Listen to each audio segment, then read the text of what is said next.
Ça apporte d'être plus libre, ça apporte d'être plus autonome, ça apporte ce que j'appelle la souveraineté. Je crois qu'on vit une époque où il y a beaucoup d'asservissement, d'asservissement à la matière, d'asservissement à la consommation, d'asservissement à l'image, d'asservissement au regard de l'autre, d'asservissement au sexe, d'asservissement à l'alcool. Et que être libre, c'est être libre de ses choix. Je crois que c'est très difficile de choisir. Moi, j'admire beaucoup la phrase de Camus que vous citiez tout à l'heure. Est-ce que l'homme est la somme de ses décisions ? Encore faut-il décider. Qu'est-ce qu'on décide vraiment dans une vie ? Sans doute qu'on décide de venir au monde ici, maintenant, dans cette famille-là, dans cet état-là, pour expérimenter quelque chose. Et sans doute qu'on décide de partir à un moment donné, de quitter une enveloppe corporelle. Voilà. Entre ces deux grandes décisions, qu'est-ce que notre âme décide ? Notre mental, il croit qu'il décide, il prend plein de petites décisions. Mais des vrais choix conscients, il n'y en a pas tant que ça. Et je pense qu'être adulte, c'est contacter un libre arbitre, c'est-à-dire complètement paradoxal. À la fois que ta volonté soit faite, ça ne dépend pas vraiment de moi, qu'il m'arrive des aléas, qu'il m'arrive des contrariétés. Par contre, ça dépend de moi d'en faire quelque chose. Vous voyez ? Donc, consentir à être agi par quelque chose qui me dépasse et qui me veut du bien. C'est ça, être adulte. Adulte, c'est être plus dans la responsabilité. C'est répondre de ses actes, pour moi, plutôt que réagir. Vous avez raison, on est très réactif, qui est le cerveau reptilien, en fait, qui est le cerveau réflexe. Je crois que c'est plutôt dans le néocortex, c'est plutôt dans la créativité qu'on va se mettre à répondre de ses actes.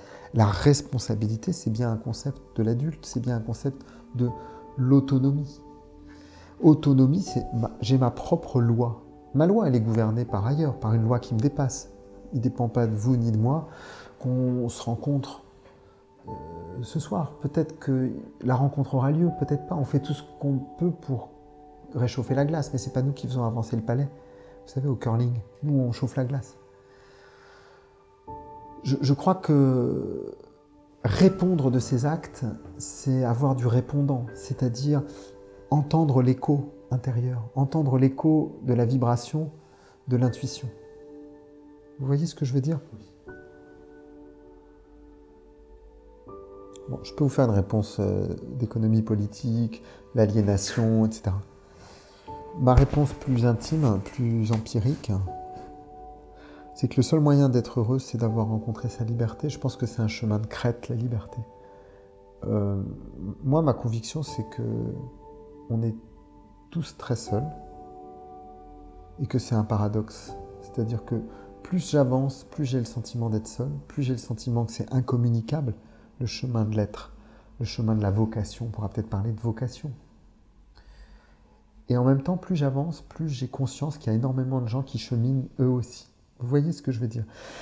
Et qu'on va se rencontrer, pas par l'extérieur, pas par la communication, pas par les réseaux sociaux. Je ne crois pas du tout à cette communication-là, j'y crois de moins en moins. Je ne crois pas aux médias. Je crois que la rencontre, elle va se faire de cœur à cœur. Et donc, la liberté, c'est ce chemin de crête où je vais pouvoir rencontrer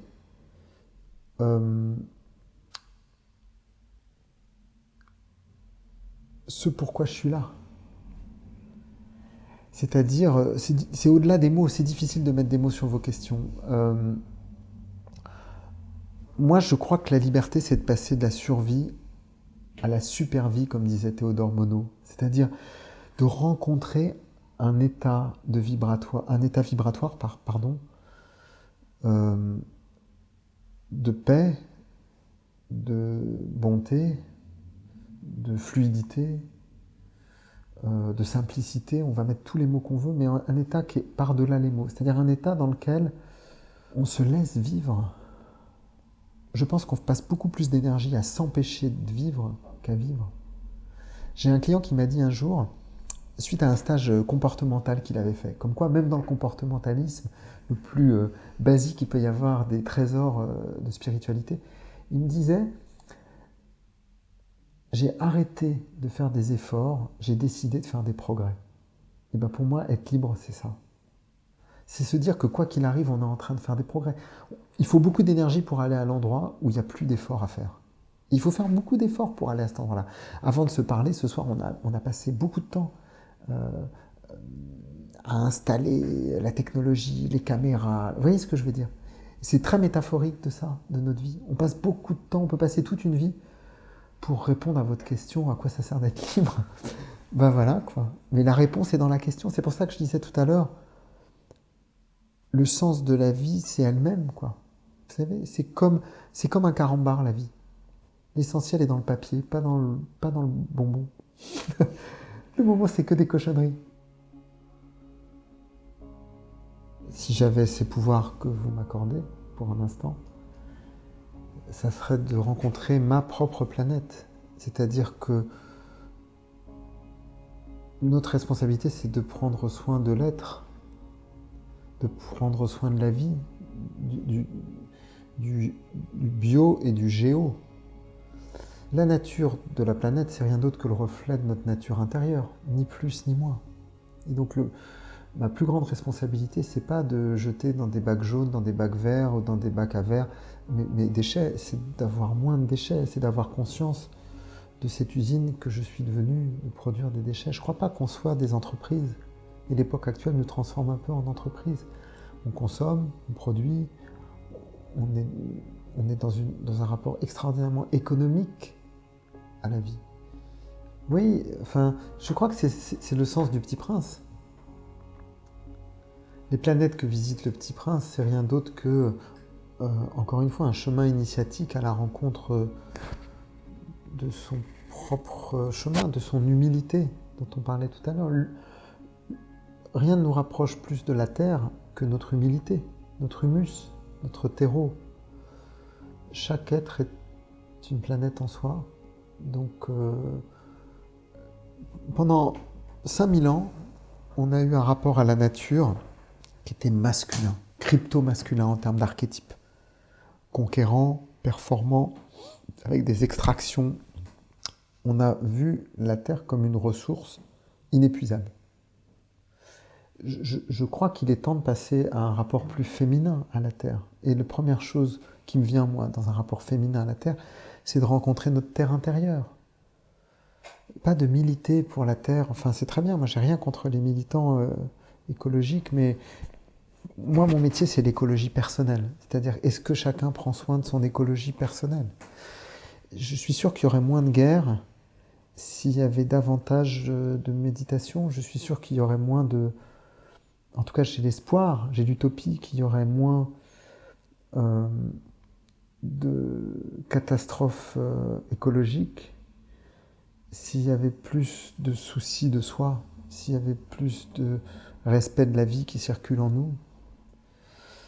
Je pense que pendant 5000 ans, on a essayé de domestiquer la nature. Et moi, mon credo, c'est qu'il est temps d'ensauvager l'homme. On n'est pas civilisé, Jean-Pierre. Je pense que l'humanité est impossible à civiliser. On a une part de nous qui est animale. Et plus on la nie, plus elle surgit de façon inconsciente, de façon pulsionnelle, de façon dangereuse. La Terre s'en fiche pas mal de l'homme. Elle a vécu avant lui, elle lui survivra. Moi, je suis un pessimiste enchanté. C'est-à-dire que je crois profondément que l'humanité a une capacité de se conduire à sa propre perte. Mais je crois que l'enchantement du monde est plus fort que ça. Je pense que la beauté sauvera le monde, comme disait Dostoïevski. Je pense vraiment qu'à tout instant, il y a des éclats de beauté qui nous sauvent, que la planète survivra à la catastrophe humaine, qui est peut-être un épisode extrêmement court de l'histoire de la planète. Donc moi, cette humilité radicale me bouleverse. Je crois beaucoup, on parlait de contemplation tout à l'heure, cet état d'entre-deux, entre la contemplation et l'action. Je crois beaucoup à l'émerveillement du monde. Je crois à la désillusion, je pense que c'est une très bonne chose de se désillusionner, mais je crois au réenchantement. Et le réenchantement passe par la contemplation de la beauté du monde. D'ailleurs, c'est le message de Job. Le livre de Job se termine sur un inventaire de la création du monde, qui se recrée à chaque instant. Je ne suis pas du tout inquiet pour la planète, je suis inquiet pour l'homme sur la planète. Je pense qu'il n'y a pas de différence. Ce fameux soi-même, c'est la plus petite particule en moi qui rejoint la plus grande particule hors de moi. C'est le souffle de l'inspire-expire. C'est l'enthousiasme du créateur devant sa toile, du peintre devant sa toile. C'est l'acte du danseur qui s'élance. Je crois qu'on a en nous cette capacité, cette part du sacré, cette part du divin. On est des co-créateurs sans doute, à tout instant. On est aussi des créatures dans un écosystème dont il s'agit de prendre soin. Je crois profondément que la conscience des pollutions et la conscience du développement durable est importante. Mais j'en vois aussi les effets néfastes dans l'idéologie du développement durable en entreprise, qui est rien d'autre qu'un argument marketing dans certaines entreprises. La responsabilité sociale et environnementale, c'est parfois juste une ligne sur un rapport financier, il ne faut pas se faire d'illusions. Donc derrière ce cynisme-là, derrière cet ego spirituel qui nous guette, moi je crois beaucoup plus à un alignement intérieur. C'est-à-dire, est-ce que je suis cohérent entre ce que je dis, ce que je fais, ce que je ressens? Et plus je vais être dans cette conscience-là, et ben plus je vais prendre soin de mon entourage, vous savez, d'une espèce d'enveloppe, d'un corps subtil en fait. La planète, c'est un grand corps qui bat, et qui peut battre à l'unisson, qui pour l'instant bat plutôt dans la division. Une des grandes illusions pour moi, dont on se défait quand on fait du coaching, quand on fait du développement personnel, quand on travaille sur soi en général, c'est l'illusion de la séparation. Je ne crois pas une seconde à la séparation. Pourtant, on passe notre temps à faire comme si on était séparés, comme s'il y avait vous et moi. Mais en fait, on baigne dans un champ dans lequel cette séparation est abolie. Vous voyez?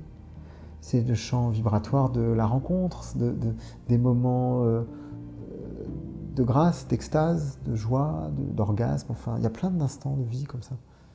Et je pense que la pulsation de la vie, c'est ça. C'est sans arrêt la possibilité que ce truc-là ait lieu. Dans un regard, dans un sourire, dans une toute petite chose. Je pense que la planète, c'est des toutes petites choses. Et regardez l'effet de Thomas Pesquet sur la société civile française, en fait. Thomas Pesquet, il a rencontré une espèce d'enthousiasme qu'on n'avait pas vu depuis très longtemps. En fait, il n'était pas très loin de la planète Terre. Hein, je crois qu'il était à 4500 km, quelque chose comme ça, donc c'est pas loin. Et puis il faisait de la plomberie dans la station. Il dit très bien dans ses témoignages, tous les jours, moi j'avais des tâches très ancillaires à faire, très pratiques, très logistiques. En revanche, il a pris un peu de recul pour regarder la Terre. Vous voyez? Et ça, c'est inspirant. Je pense que ça a touché beaucoup de Français, probablement beaucoup d'Européens. Cette idée de quelqu'un est parti vivre pendant 6 mois en s'extrayant de notre quotidien, de notre écosystème. Et il dit quelque chose de très beau. Il dit, les premières minutes, quand je regardais les lumières des villes en Europe, ça m'a bouleversé, je trouvais ça très beau. Puis après, il dit, j'ai pris conscience de l'empreinte carbone, de la consommation énergétique que ça représentait. J'aime beaucoup, vous voyez, ces deux insights, c'est-à-dire à la fois l'émerveillement devant ces petites lumières, qu'est-ce que c'est beau la planète, et puis après, la conscience de notre responsabilité de consommation énergétique. Ben voilà, je crois que tout ce qu'on a à faire pour la planète, c'est faire comme Thomas Pesquet, c'est-à-dire un pas de côté, prendre un tout petit peu de hauteur, de distance. On a la capacité d'aller dans notre station orbitale. Je vais dire ce que François Roustan disait quand... C'était un grand hypnothérapeute, François Roustan. Et quand ses patients lui posaient des questions tellement complexes qu'ils s'en mêlaient les pinceaux du mental dedans, il disait, mais foutez-vous la paix.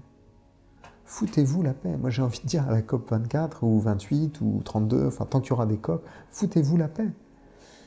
C'est-à-dire, renoncer à ce volontarisme, à cette croyance que tout dépend de notre volonté, comme ça, dominante, masculine, de mâle, alpha. Laissez vivre.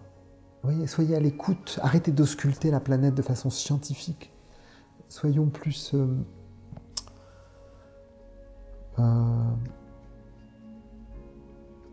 respectueux de toutes les ressources qui sont déjà là. Regardez comment aujourd'hui la médecine occidentale redécouvre des choses qu'on savait dans les médecines alternatives. Regardez comment les neurosciences rejoignent l'ésotérisme, c'est incroyable ce qui est en train de se passer. C'est-à-dire qu'on fait des découvertes dans l'infiniment grand et dans l'infiniment petit, qui finalement ont été occultées par 200 ans de scientisme. Et qu'il n'y a pas de séparation entre le corps et l'esprit, qu'il n'y a sans doute pas de pensée sans émotion. Tout ce que Descartes a tenté de nier, on redécouvre ça, on va le démontrer scientifiquement. La belle affaire. Donc peut-être que la plus belle chose qu'on puisse faire pour la planète, c'est d'avoir un peu de bon sens et de cultiver son jardin, comme disait Voltaire. Peut-être que la lecture ésotérique de Voltaire est encore à faire, de cultiver son jardin intérieur. On en a fait une lecture très siècle des Lumières, très positiviste, qui a mené là où on sait.